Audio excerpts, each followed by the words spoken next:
آئیے مولا سب سے پہلے اللہ کو بنے کی تعالیٰ اور مجھے سلام دونوں عالم کے مالک مختار حضرت مصطفیٰ محمد مصطفیٰ صلی اللہ علیہ وسلم کی بارگاہ میں جس طرح سے ایک بار اور وسلم کے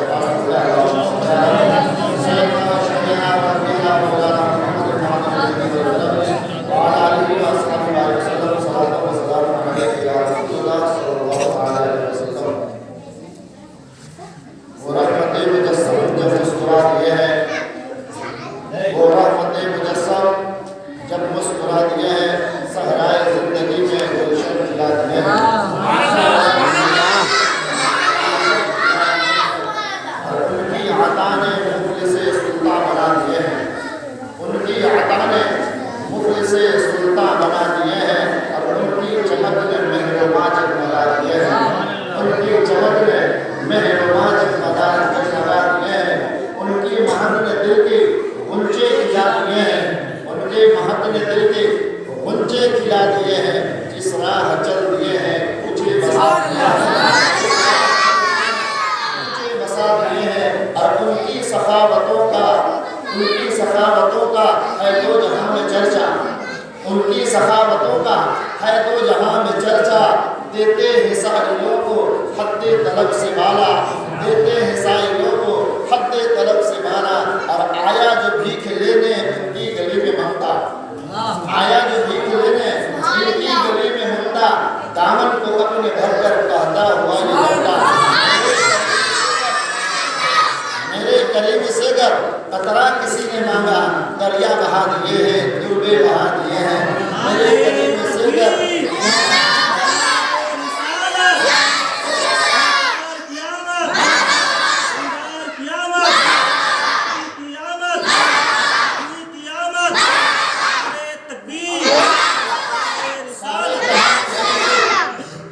سارے جہاں میں جن کی پوری نہ ہو امیدیں سارے جہاں میں جن کی پوری نہ ہو امیدیں وہ بارگاہ شاہ کونوں مقام میں پہنچے وہ بارگاہ شاہ کونوں مقام میں پہنچے کیسا بھی سخت غم ہو ہرگز نہ آس توڑے کیسا ہی سخت غم ہو ہرگز نہ آس توڑے ان کی عنایتوں کا یہ فیض عام دیکھے ان کی عنایتوں کا فیض عام دیکھے جب آ گئی ہے جوش رحمت میں ان کی آنکھیں جب آ گئی ہے جوش رحمت پہ ان کی آنکھیں جلتے بجھا دیے ہیں روتے حساب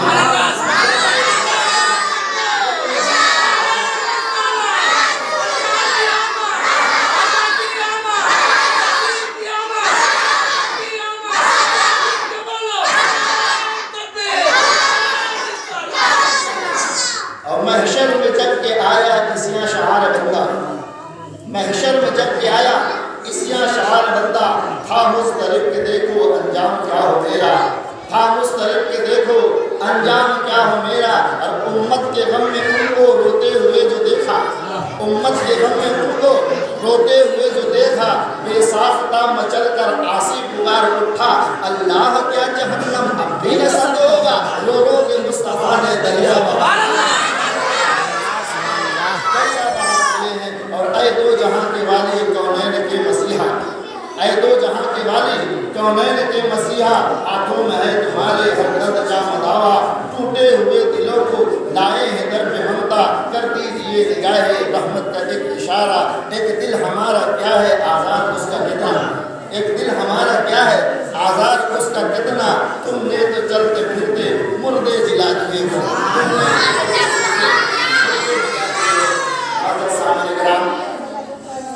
مدرسہ امین محمدیہ کی جانب سے ہر سال جشن ولادت رسول کا انعقاد ہوتا ہے چونکہ یہ پروگرام رات میں ہوا کرتا تھا دن میں جلوس نکلتا تھا رات میں پروگرام ہوتا تھا لیکن اس بار جلوس نہیں نکلا اس لیے اس پروگرام کو دن میں رکھ دیا گیا اور اس سے تجربہ بھی ہو رہا ہے کہ یہ پروگرام دن میں کیا جائے تو زیادہ بہتر ہے چونکہ میرے خاندان کے لوگ بھی موجود ہیں میرے بستی کے بھی لوگ موجود ہیں تو یہ بہتر ہے کہ ہر سال مدرسہ کے اساتذہ اس پروگرام کو دن ہی میں کریں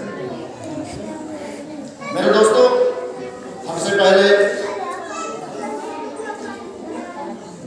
مولانا شاہد صاحب نے بھی اہتمام کیا اور تمام میرے گھر کے اور مدرسے کے بچوں نے نعت محمد پڑھا یقیناً آج خوشی کا دن ہے ہم اور آپ خوش ہیں 24,000